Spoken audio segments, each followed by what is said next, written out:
Hey guys, I am DM Zone. This is Gamers Oasis. We're going to talk about my first one shot of BXD&D.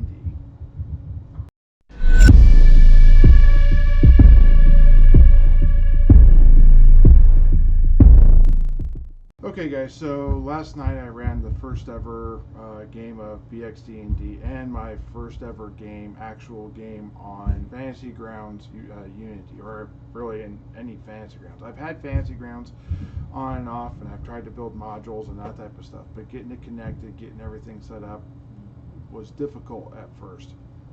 And that's because there's a couple things that are gimmicky, glitchy, I guess you could say. Not really gimmicky, but there's a few nuances I was missing. And when I got that figured out, then we're able to do it. Some of the things are still a work in progress, and I haven't recorded any of these yet. And I've done one shots that I don't necessarily ever intend to really make hugely public, at least at this point. To give me that opportunity to learn without necessarily being under the scrutiny of everything. But I do feel I could talk about it here as like a retrospective of the game and to kind of give an idea of what the module was like. Alright, so they were in a city that I ran a long campaign on over 3 years. The campaign was set initially in 3.5. It actually made 20th level. The starting city is a homebrew city I made in my own world called North Pike. North Pike is a smaller village of about 300, 400 people with a few stores in town or that type of stuff that aren't necessarily they're not a what you consider a large town. So it might have a blacksmith, and it might have a bar and inn type of place, and it might have a general store and that type of stuff. And it has an alchemy place, which is sort of different for a lot of places of this size. But there's not a lot else. So a lot of the alchemy stuff is to build remedies for like livestock and that type of stuff, or herbal remedies and that type of thing, or just selling herbs themselves. Versus like a potion shop. It does have some potions, and as I told the players, there's probably potions of healing and that type of stuff in there, but it's not the primary focus of that facility. There's not enough people here to warrant all of that. And that will come into play a little bit in the story as it goes along, but I'll get to that in a minute. So the story starts out with the party of adventurers has come through. They're not planning on staying here. There's no adventure that they know of here. They're just spending the night. And in the middle of the night, they're awoken, or in the early morning, they're awoken by the sounds of two men arguing below. And they classic, I guess you could say, two D&D type tropes. They decide whether they want to wake up and go down. The men have an argument. Apparently, there's someone that's, I guess, paid taxpayers' money to do something, and the person that basically is paid says, "I'm here to protect the people, and I don't see there's anyone worth protecting right now, or there's no people that need protecting." However you want to word that. There's two people that do not seem to be meeting eye to eye, but they're not actually going to combat. They're in an argument. The argument subsides. It goes away. You hear someone else say, "Fine, the hell with you." He slams the door and leaves. In this case, the cleric by the name of Trov the Lighthearted, goes down to the first floor, orders himself some food, gets himself something to drink, talks to the waitress briefly, but the owner of the place, a Mr. Preston, comes out and serves him his food and makes small talk with him. And then as he starts to hand him his food, he puts his back to the guards so he can speak directly to him, and it would not necessarily travel to the guards, and lowers his tone and says, "If you're looking to go to the general store, it seems to be closed for today, but that dwarf could really use your help." And then he walks away and gently taps him on the shoulder as he leaves and says, "If you need anything, let me know," type of thing. And normal, I'm an owner of a bar, an inn type of behavior. Now, Preston has a wife who's very quiet, doesn't really hang out with people, who's a large, big-framed woman. Her name is Helga. They've been married for several years, about 8 to 10 Anyways, and Helga and Preston are unable to have kids apparently, but that's not really delved into in this story. And then they have a waitress by the name of Kimber. The two guards are named Mitch and Nathan, though they've only met, they only know the name of one of them currently, which is the younger, newer guard by the name of Nathan. Mitch is the senior guard on duty at this time, and kind of gave directives on what they were supposed to be doing and how much they cared or did not care about what was going on there, and that type of stuff. The dwarf that they heard earlier in the morning, who was arguing with apparently the two guards, is named Franz. He is the general store owner, and he is beside himself. Apparently someone has blocked the doorway so he's unable to open it. The key does not work, so he can't get in that way. And he can hear bandits ransacking the inside of the general store. He doesn't know where they're going, what they're doing, what they're destroying, but he just knows he's losing his business, and these guards are doing absolutely nothing. So he's frustrated. He has gone to go get the mayor. The mayor's name is Martin. The mayor is actually a human who used to be an adventurer. There's a long story. The two of the players in this one shot were actually players in the previous campaign that went to 20th. One of them had to leave just before they hit 20th, and they remembered this mayor. The mayor is actually missing both of his legs. He's a double amputee for both of his legs. Apparently he got trapped or got pinned underneath a rock trap that fell inside some dungeon, and they had to cut his legs. Now there's a whole lot of backstory and who did it, what the person's name, if that person's still alive, and maybe that person comes to town and is named Moloch. But anyways, this is a story that didn't really go into this, but there is story to this. And I think it felt that way when we were playing it. So Martin comes out, talks with Franz and the party. The party agrees for an unknown amount because they really didn't define it. They didn't. Trov is a member of law, the alignment of law, so he didn't feel like he needed to argue a price if there was evildoers to be, to stop, basically. So the party goes in there. They're unable to find a way through the door without breaking it. Grolic, the dwarf, another member of the party, decides to take his axe and wedge it into the hinge side of the door to try and disrupt the door and push it in. The door eventually gives. They fall in. They hear the sound of footed feet run off in some language they don't know being spoken.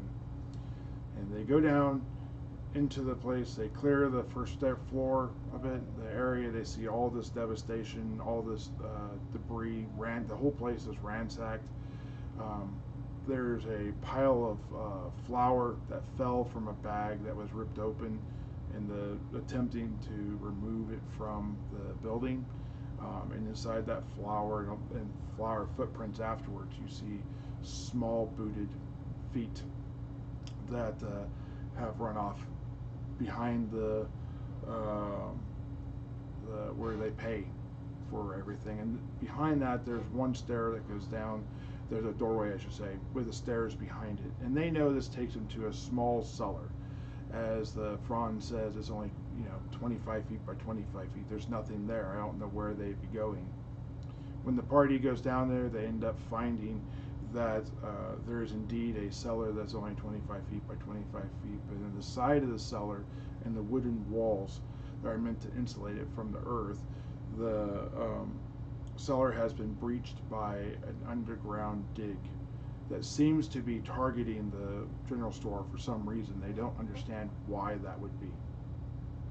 So they start to investigate that, and from the part of the stuff that was taken by the goblins and was left in the cellar before taken out, sorry, I said goblins, two goblins and two giant rats jump out and attack the party. No chance to really have a discussion. They had the surprise. The party assumed they went through the door or whatever, or didn't know where they were at. They made their concealment. They were still in the shadows from when the party came in, and the party was actually surprised for a round. The party then had a chance to get into combat.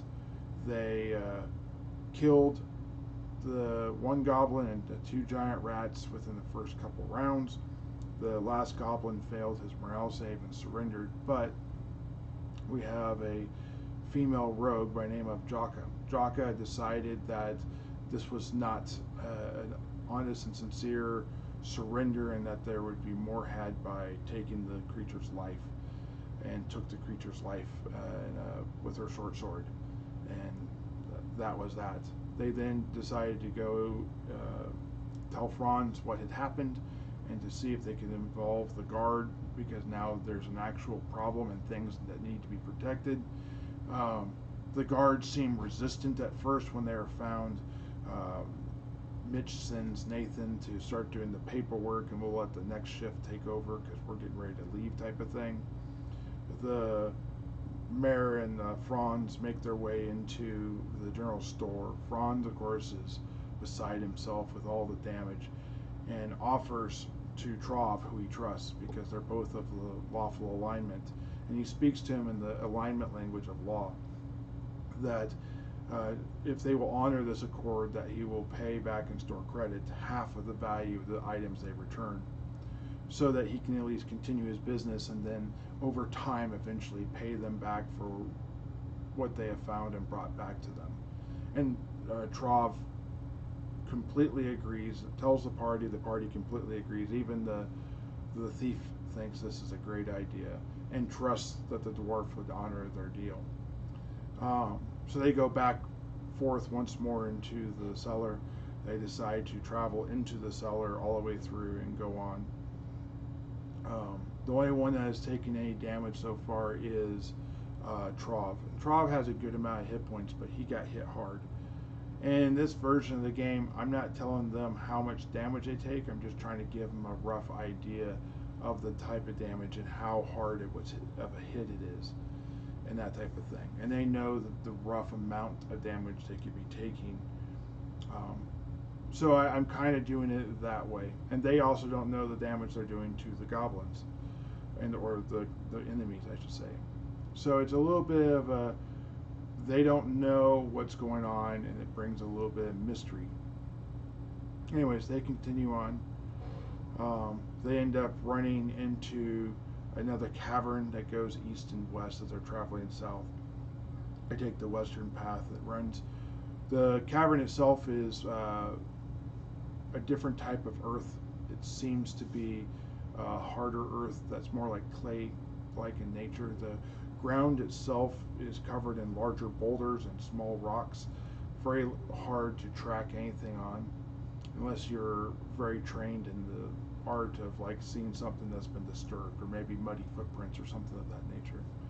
And eventually that changes, and they run into more of a small stone and then into a sandy floor, and then it becomes wet and marsh-like almost, kind of holding form a little bit more. And they can tell something has walked through there, but they weren't 100% sure until they got near the end, where it started to get harder and more firm, and they could see their small booted prints, and they realized that west was the correct path. They don't know what east does yet, and that's a whole different thing that they may eventually run into. Anyways, the pathway takes them up a gradient back to the softer earth, like what the goblins had dug through to get to the general store, and they find a cavern. That the cavern continues, and then it goes up, and they can see light flickering on the wall, and they fail all their not saves, but all their perception ability checks, that type of stuff, to really see it. And they kind of not necessarily surprise each other because they knew something was there, but they surprised the goblins that were there posting guard on a campfire, that did not hear the humans and the dwarf quietly sneaking up on them. And they kind of surprised each other, and the They go in and try and communicate with the goblins to get them to yield, and the goblins do not.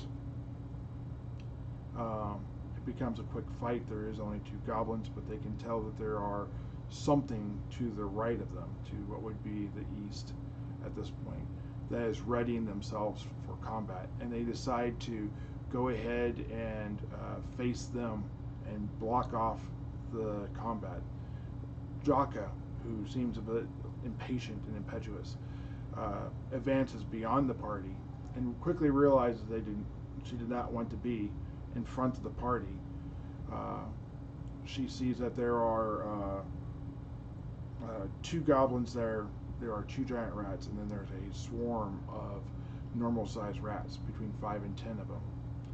And it is decided that they would fight, but Jaka moves forward, kind of hopes that other people move forward with her, so that she is not outright killed, shall we say. They kill this group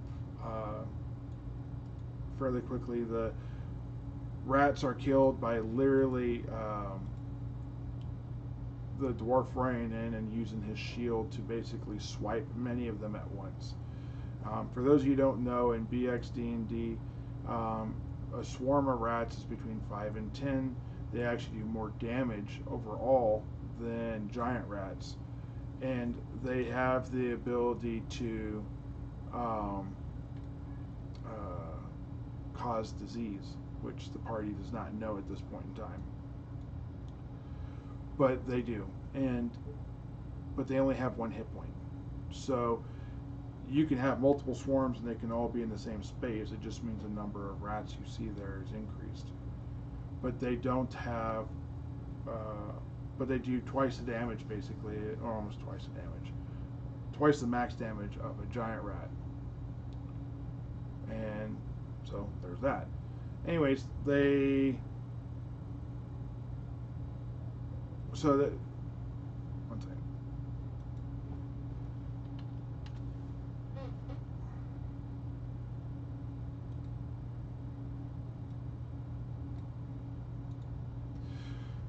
So the party has slayed the two goblins and the giant rat, the two giant rats, and the swarm of rats, and they have now started to see that there's several of these.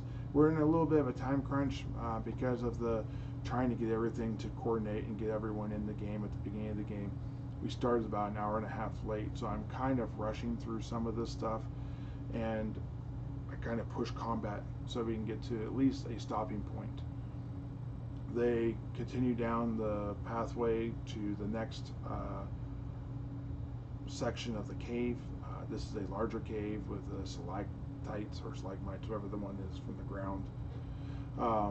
And to the left, they see a cauldron that is brewing over a fire, and they see that there's some sort of shelving with a goblin next to it. And the goblin is dressed in robes of some nature, and it has a short sword at its side. But on the wall next to it is a dagger of some nature, and this bowl that seems to have some sort of fluid in it. Jaka runs to the goblin, taking the advantage of near surprise from the goblin, and deciding that that would be the best place for him to be, or her to be. There are, on the east side of the room, on the opposite side, there are two more goblins and there are two more giant rats. And what the party doesn't know is every round I roll a d6, because we never made it this far. The party kind of had some superior rolls in this combat and it ended so quickly. But at the beginning of every round I roll a d6, and if I roll a 1 on that d6, that rat swarms would come out of that stalagmite in the ground, because there's holes throughout it. And essentially there is a deeper level that they have not been to yet, and in this deeper level there's an infestation of rats, and these rats come up through there and whatnot. These rats are not seen in the village, but they are seen in a different area where there's a secret entrance into this second layer down below. Now that wasn't necessarily supposed to be part of the one shot, but if I would ever run this into a larger module, that would be part of that module. That at least would be the plan. So they ended up striking the Jaka got a hit on the robed goblin. Did 5 points of damage, though she didn't know that at the time. She just knew she hit it well. And the one goblin and both giant rats were killed by the dwarf and the cleric within the next round with Drov and Grolic. In the next 2 rounds, a total of 2 rounds, they killed both the rats and one of the goblins, leaving one goblin still there and leaving the guy on what do you call it? The robed goblin available to be fought. Okay. The rogue goblin goes to surrender. Jaka again chooses not to accept the surrender and does a final hit. Misses. Does not actually kill the rogue goblin. And this was a legit, they rolled and they missed. Not saying it would have killed the goblin if they would have hit, if Jaka would have hit, but it certainly would not have been nice. The goblin then runs away, gets into melee with or melee range of the dwarf. The dwarf decides to tackle it. Okay, so there's no actual rules for grapple or anything in this version of the game. It wasn't something that's thought of until much later. But what I decided was to do a contested strength test. And this might be something I pulled from a different game. I don't know exactly how PX would resolve it, but this is what I came up with on the fly. Essentially, the goal is to roll under your strength, and you compare how much you beat your strength by. In the case of the goblin beat its strength by 2. In the case of the dwarf, who I gave +2 to its strength so that it could have more chance to beat it. And I based that off of that +2, off of the fact that an enemy in full retreat gets +2 to be hit. So my thought was that enemy in retreat would have basically a -2 to being able to resist this. The dwarf ended up, or Grolic ended up rolling exceptionally well, got 1. This ended the life, or not ended the life, but this ended the pursuit or the chase as the dwarf grabbed the goblin and then was able to bind it so that it would not be able to continue to fight or whatever, making it a safer environment. They then questioned the goblin. The goblin showed its distrust towards Jaka, who tried to kill it after it surrendered, but would listen to the cleric of law. The cleric of law was able to obtain several pieces of information, like they don't know exactly where the bowl came from. They just know that the bowl itself was a gift, and that there's a purpose to the bowl. The bowl is seen as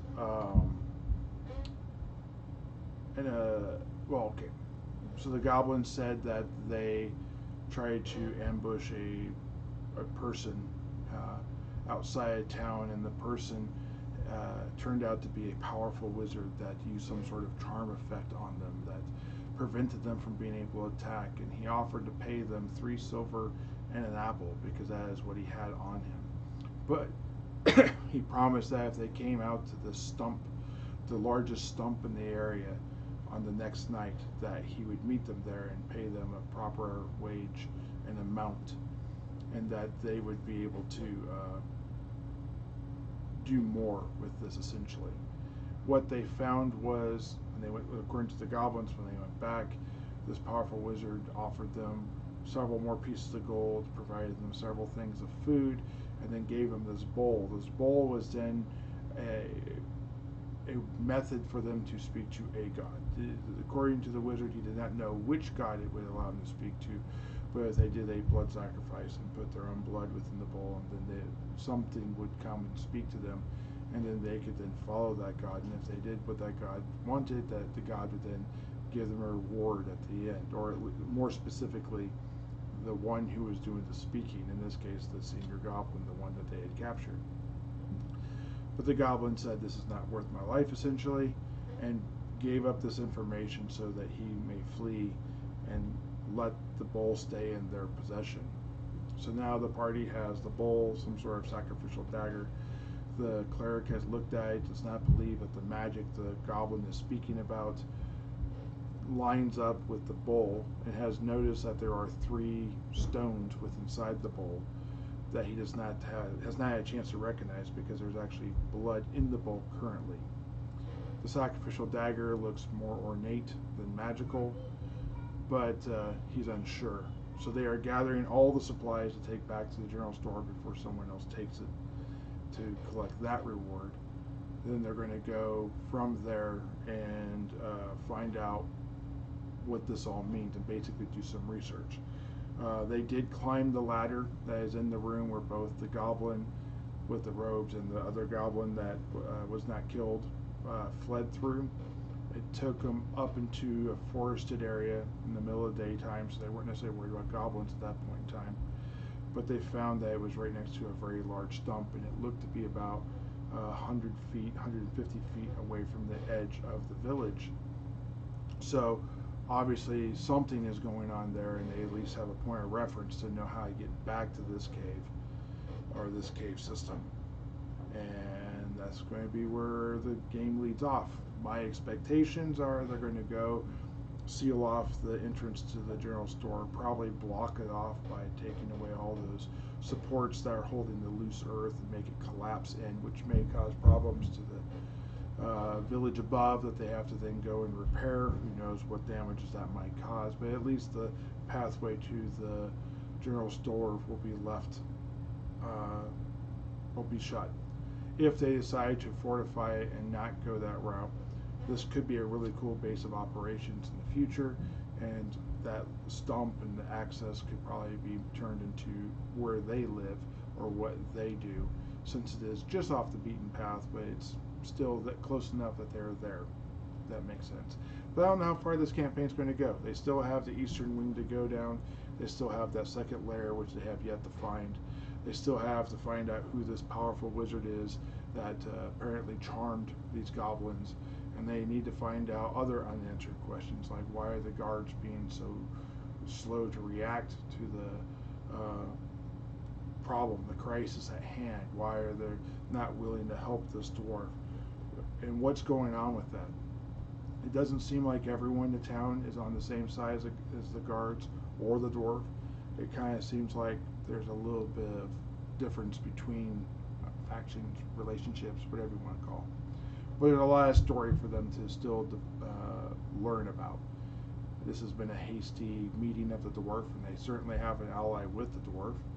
So we'll see what happens. So we're planning to do this 7 days from the 8th on the 15th. That'll be a Wednesday, again at 8 o'clock.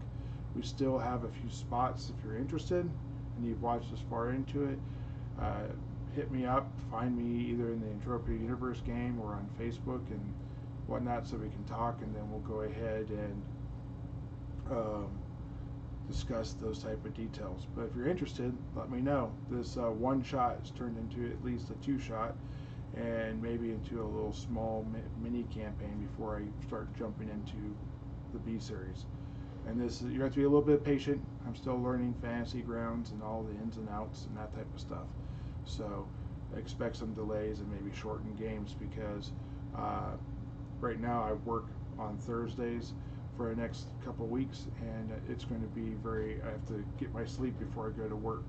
I go to work at 6:45 in the morning, so though I'll be playing until 11ish, which is 3 hours, I really can't go much past that and get a fair amount of sleep.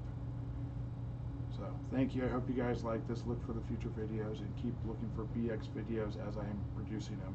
The next one that will be coming out will be one on adventure, which is a broad scope into 3 actual areas, which would be dungeon crafting, exploration of the wilderness, and treasure.